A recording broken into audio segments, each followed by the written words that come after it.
Fadili ka qenë njëri i jashtëzakonshëm, një komandant i jashtëzakonshëm dhe një general i jashtëzakonshëm.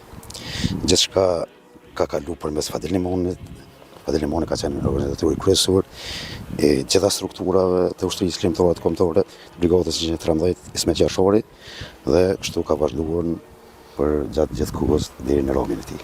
A ditë që kanë filluar luftimet në vaksinës, pikat në vaksinës ka kërku përforcime dhe Fadil Limoni si komandant brigade ka marrë vendim që bashkë me një pjesë njësi speciale të udhëhequr nga Beq dhe Mosaj dhe një pjesë nga policia e ushtarove njësia jonë që ka udhëhequr me Huti, tash me dëshmuri kombit, kanë shku për përforcimin e vaksinës dhe gjatë luftimeve Fadili është godit nga një prejdhe e tankut ku plagoset shumë rënd dhe pas një kohë dhe vdes, ato është plagos edhe Naim Vaksinza, qaj për fat ka shpëtu dhe ka qenë momenti më i vështirë për gjithë ushtrinë çlimtare kombëtare dhe për gjithë ushtarët e saj.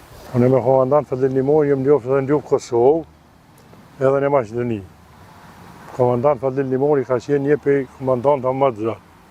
Shkëllëzën Aradini edhe komandant Fadil Limoni, adin ka për ka me ta, o knaqësi, adin privilegj si ma ka thonë Zoti me thonë luftëtari tyne. Komandant Fadil Limoni me datën e 25 maj ka ra dëshmor. Ka qenë një betejë më të tashpër në zonën e Karadakit, një betejë më të tashpër te ka ra dëshmor në vaksinës të Kumanjovës, edhe ka qenë një komandant brigade maj zoti në rajonin e Karadakit. Komandant Fadil Limoni është një prej herojve tanë. Kur përmendet emri tij na jap kujtime të mira për ta si në Kosovë, si në Maqedoni, si gjithkohë.